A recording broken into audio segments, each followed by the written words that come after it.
चलो तो हम लोग स्टार्ट करने जा रहे हैं carbon and compound. Class 10 Bihar board के बच्चों आप लोग बैठे हुए हैं, हाँ या ना? आज हम लोग इस चैप्टर का केवल और केवल इंट्रोडक्शन के बारे में जानेंगे। देखिए, अगर बात किया जाए कार्बन एंड इट्स कंपाउंड का, तो इस चैप्टर से अच्छा खासा मार्क्स पूछा जाता है आपके एग्जामिनेशन में।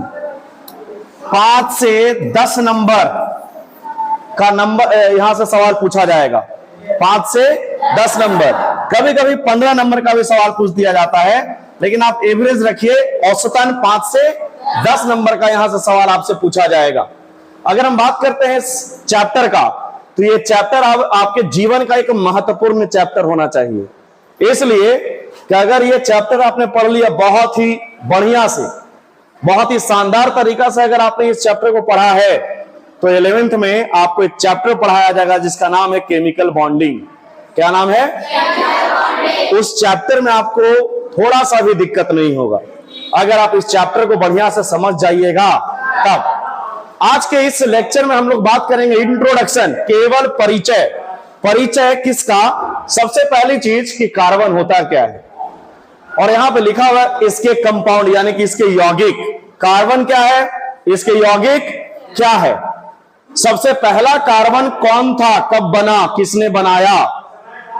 बात समझ में आ रहा है? कार्बन मिलता कहां है, धरती में कितना मिलता है, हवा में कितना मिलता है, टोटल चीज आज हम बात करने वाले हैं आज के इस लेक्चर में। तो क्या आप रेडी हैं पढ़ने के लिए?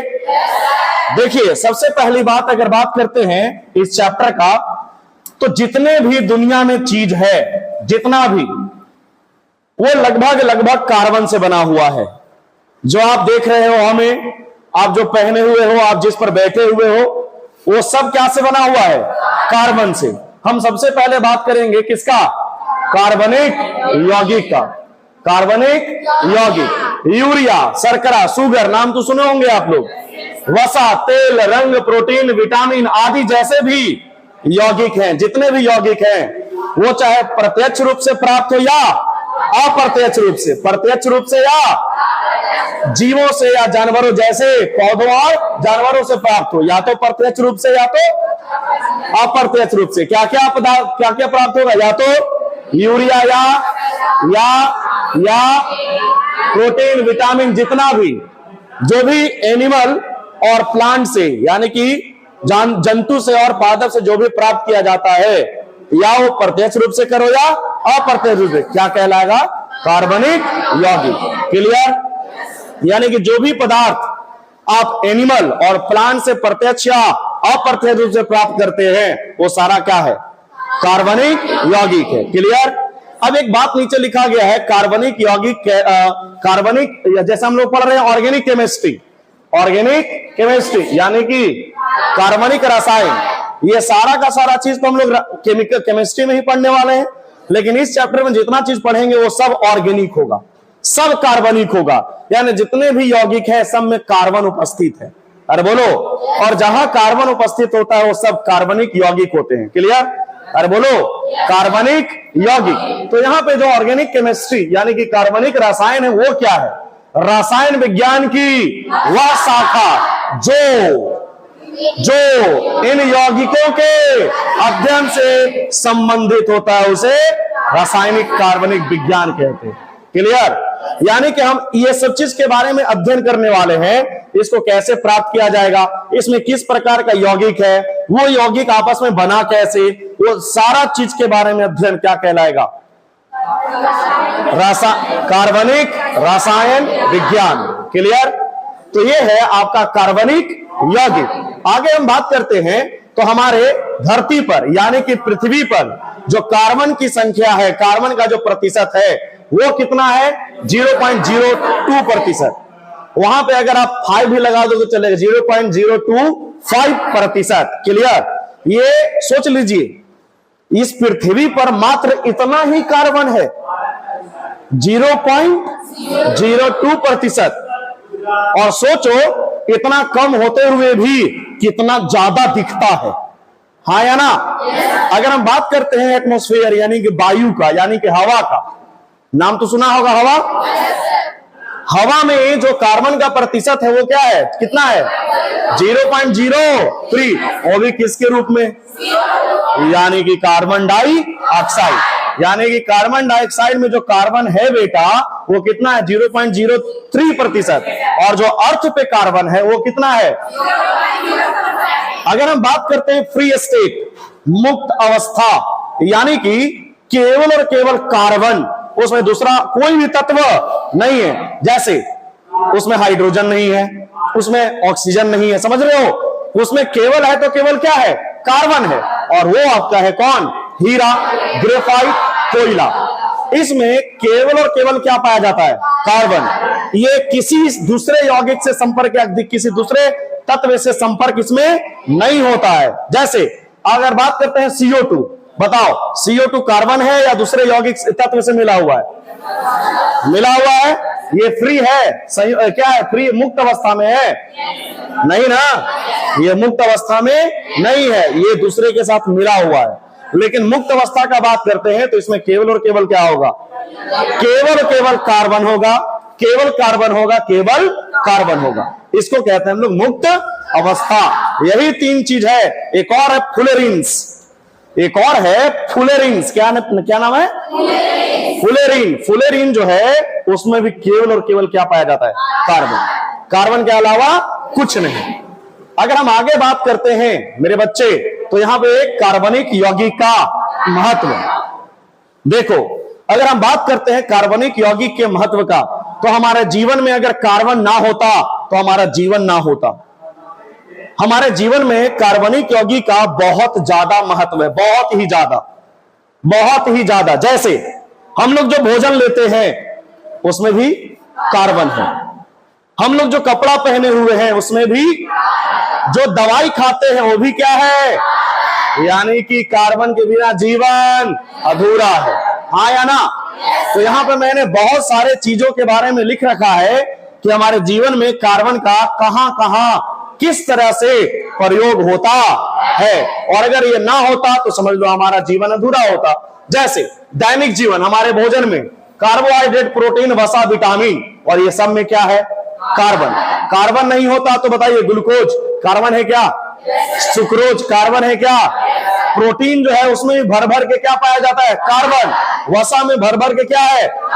जब इसके केमिकल रासायन को अध्ययन करोगे तब समझ में आएगा कि इसमें कार्बन किस रूप से उपस्थित है। ऐसे सामने बोलने से केवल नहीं पता चलेगा। अब रिसर्च कहां होगा, क्लास 10 में तो रिसर्च हो नहीं सकता है, बात समझ रहे हो ना। अब इसके लिए थोड़ा लार्ज स्केल पर स्टडी करना पड़ेगा, हायर स्टडी करना पड़ेगा। यूनिवर्सिटी में जाइए, PhD कीजिए, रिसर्च कीजिए, साइंटिस्ट वगैरह बनिए, तब ना मजा आएगा। बात समझ में आया। तो यहां पे आपको थोड़ा हायर स्टडी करोगे तो वहां पे ये सब चीजें समझ में आएगी। अभी बस जानना है आपको कि हाँ इसमें कार्बन पाया जाता है। तो बताइए, कार्बोहाइड्रेट, प्रोटीन, वसा, विटामिन, कपड़ा, जो आप कपड़ा पहने हुए हो इसको जलाते हो तो धुआं निकलता है कि शरबत, शरबत नहीं ना, कोई गारंटी नहीं है आपका, शरबत भी निकाल दीजिएगा आप। कागज, कागज जलाते हो तो क्या निकलता है, पक्का, लाल रोशनी निकलता है क्या। चमड़ा, साबुन, रंग, प्लास्टिक की वस्तुएं, बच्चों का खिलौना, ये हमारे दैनिक जीवन में उपयोग होता है क्या, सब क्या से बना है, बताइए। दूसरा, कृत्रिम वस्त्र, ये आर्टिफिशियल, जितना भी आप लगभग कपड़ा यहां पहने हुए हो वो सारा का सारा कृत्रिम रूप से बना हुआ है। बात समझ रहे हो। यहां पे जो कपड़ा है या तो रेयॉन होगा, या तो नाइलॉन होगा, या तो डेक्रॉन होगा, या तो टेरिनिल होगा, आदि, ये सब जो है वो क्या है, कृत्रिम कपड़ा है। कृत्रिम यानी कि मानव निर्मित, मानव द्वारा बनाया गया, समझ में आया। लेकिन इसमें भी प्राकृतिक संसाधनों की जरूरत पड़ती है, क्योंकि ये जो पहन रहे हो आप, इसमें बहुत सारे चीज ऐसा है जो बिना प्राकृतिक संसाधनों के से बन के बिना नहीं बन सकता है। क्लियर। आगे मैं बात करता हूं तीसरा, दैट इज कीटनाशक। बताइए कीटनाशक में कौन कौन आ गया, DDT और गैमोक्सिन आदि। आदि में ये सब, DDT में, गैमोक्सिन में क्या यूज होता है, क्या यूज होता है, कार्बन। इसमें भर भर के क्या पाया जाता है, कार्बन। औषधि जैसे सल्फा ड्रग, पेनिसिलिन, क्लोरोमाइसिन और टेरामाइसिन, एम्पिसिलिन। तो यहाँ पे सल्फा ड्रग हो गया, पेनिसिलिन हो गया, क्लोरोमाइसेटिन हो गया, टेरामाइसिन हो गया या एस्पिरिन हो गया। ये सब में क्या चीज का यूज होता है? कार्बन का यूज होता है। अब यहाँ पे कार्बनिक विस्फोट, जैसे कि डायनामाइट। आपने डायनामाइट कई बार नाम सुना होगा मूवी वगैरह में। डायनामाइट पे पैर रखने के बाद उड़ जाता है। अरे बोलो, आपने टीएनटी का नाम सुना है? आजकल देखते होगे कोई गेम आता है उसमें टीएनटी रहता है। टीएनटी बहुत भयानक विस्फोटक होता है। टीएनटी बहुत खतरनाक विस्फोटक होता है। Okay, tri nitro toluene, TNT tri nitro toluene, tri nitro benzene, ये टीएनबी इत्यादि का उपयोग किसमें किया जाता है? युद्ध क्षेत्र में। किसके लिए? दुश्मनों को मारने के लिए। समझ गए? तो ये सब में किसका यूज हो रहा है? कार्बन का। क्लियर? आगे अगर बात करते हैं तो यहां पे एक बहुत ही शानदार सिद्धांत दिया गया। ये सिद्धांत क्या है? जीवन शक्ति का सिद्धांत। जीवन शक्ति का, जब आप पढ़ोगे एक चैप्टर जिसका नाम है हेरिडिटी एंड इवोल्यूशन, नाम सुने हो? उसमें लेमार्किज्म एक टॉपिक पढ़ाया जाता है। लेमार्क साहब ने थ्योरी दिया था इंटरनल वाइटल फोर्स। वो साहब, ये वहां का बात नहीं कर रहे, हम अलग बात कर रहे हैं। वो क्या बताए थे कि किसी भी जीव में उसके अंदर एक आंतरिक जैव बल होता है। उस बल के कारण वो जीव अपना विकास कर पाता है। क्या समझे? तो यहां पे जो जीवन शक्ति का सिद्धांत, that is internal vital force theory. ये वाइटल फोर्स थ्योरी अलग है, इंटरनल वाइटल फोर्स अलग है। समझ में आया? वो लेमार्क साहब दिए थे, और ये जो है हमारे प्यारे दुलारे बर्जिलियस साहब के द्वारा दिया गया था। बर्जिलियस साहब के द्वारा दिया गया था। सुनिए क्या हुआ था। जीवन शक्ति के सिद्धांत के अनुसार कोई भी ऑर्गेनिक कंपाउंड आप प्राकृतिक रूप से बना सकते हैं, उसे आर्टिफिशियल तरीका से बनाया नहीं जा सकता है। और यह बात किसने बताया था? बर्जिलियस ने। इसने कहा कि जीव के अंदर एक अदृश्य शक्ति होती है, और उस शक्ति के अनुसार कोई भी जीव उसके अंदर अपने रसायन का निर्माण करता है। ये कौन बताए? बर्जिलियस। कब बताए? क्या बताए? कि कोई भी जीव के अंदर एक क्या होता है? शक्ति होता है। कैसा शक्ति? वाइटल फोर्स, यानी कि अदृश्य जीवन शक्ति, जिसके द्वारा उसके अंदर यौगिकों का निर्माण होता। लेकिन बाद में एक और व्यक्ति आए, इनका चेला, क्या नाम था? ओहलर। बाद में कौन आए? ओहलर साहब। और ओहलर साहब ने बर्जिलियस के थ्योरी को गलत कर दिया। बोले मास्टर साहब ऐसे कहा है जी। और ओहलर साहब ने क्या साबित किया? बर्जिलियस साहब गलत है। बर्जिलियस साहब जो बोले कि कोई भी कार्बनिक पदार्थ का निर्माण प्राकृतिक रूप से हो सकता है, ओहलर ने इसे प्रयोगशाला में करके दिखाया। और सबसे पहले क्या बनाया? यूरिया अमोनियम साइनेट के मदद से बना। इन्होंने प्रयोगशाला में अमोनियम साइनेट को क्या किया? गर्म किया, और गर्म करने के बाद इन्हें जो प्राप्त हुआ वो क्या था? यूरिया का जो फॉर्मूला है NH2COO NH2 दिख रहा है, NH2CNH2। बताइए, इसमें नाइट्रोजन भी है, हाइड्रोजन भी है, और ऑक्सीजन भी है। और अगर कार्बन नहीं रहता तो ये ऑर्गेनिक नहीं होता। कार्बन है, इसके वजह से ये क्या है? यानी कि कार्बनिक है। क्लियर? बोलो। तो यहां देखिए, ओहलर ने प्रयोगशाला में क्या किया? यूरिया क्या है? कार्बनिक यौगिक का संश्लेषण किसके मदद से? अमोनियम साइनेट की मदद से किया। बाद में कौन आए? कॉलवे। कौन आए बाद में? और क्या बनाया? एसिटिक। और उसके बाद कौन आए? बर्थोले। कौन? उन्होंने क्या किया? मीथेन। अभी तक पूरे विश्व में कितना से ऊपर क्या है? यौगिक जो कहां बनाया गया? यानी कि बर्जिलियस साहब पूर्ण रूप से क्या हो गए? गलत। कि कोई भी कार्बनिक पदार्थ हम प्राकृतिक रूप से कृत्रिम रूप से बना नहीं सकते। लेकिन उसका परिणाम है कितना करोड़? लगभग 1,60,00,000 से ज्यादा क्या बनाया गया है? कार्बनिक यौगिक। क्लियर? तो ये था आज का इंट्रोडक्शन, फिर मिलते हैं आपसे अगले क्लास में। एक बार फिर से बात कर लिया जाए पूरा। बताइए, हमारे जीवन में कार्बन का बहुत ज्यादा महत्व है क्या? अगर बात करते हैं कार्बनिक यौगिक का, तो यूरिया, शर्करा, वसा, तेल, रंग, प्रोटीन, विटामिन आदि जैसे में प्रत्यक्ष या अप्रत्यक्ष क्या पाया जाता है? कार्बनिक यौगिक, जो या तो प्लांट से प्राप्त किया जाएगा या तो एनिमल से। क्लियर है? अगर हम बात करते हैं रसायन विज्ञान की वह शाखा जिसमें इन सारे यौगिकों का अध्ययन किया जाता है या इन सारे यौगिकों से संबंधित होता है, उस शाखा को हम लोग क्या कहते हैं?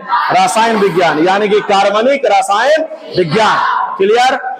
सबसे पहले हम बात करेंगे हमारे पृथ्वी पर कार्बनिक पदार्थ की मात्रा। बताइए कितना है? और इस वातावरण के एटमॉस्फेयर, इस एटमॉस्फेयर में बहुत सारे गैस हैं जिसमें कार्बन किस रूप में रहता है? कितना प्रतिशत? शुद्ध रूप से कार्बन, यानी कि फ्री स्टेट में किस में पाया जाता है? और एक और है फुलेरीन। क्या है? फुलेरीन। बताइए, हमारे दैनिक जीवन में कार्बन का बहुत ज्यादा प्रयोग है क्या? जैसे हम भोजन जो लेते हैं, प्रोटीन, वसा, विटामिन, चमड़ा, साबुन, रंग, प्लास्टिक, सारे वस्तुएं, बच्चों का खिलौना, ये सब में क्या है?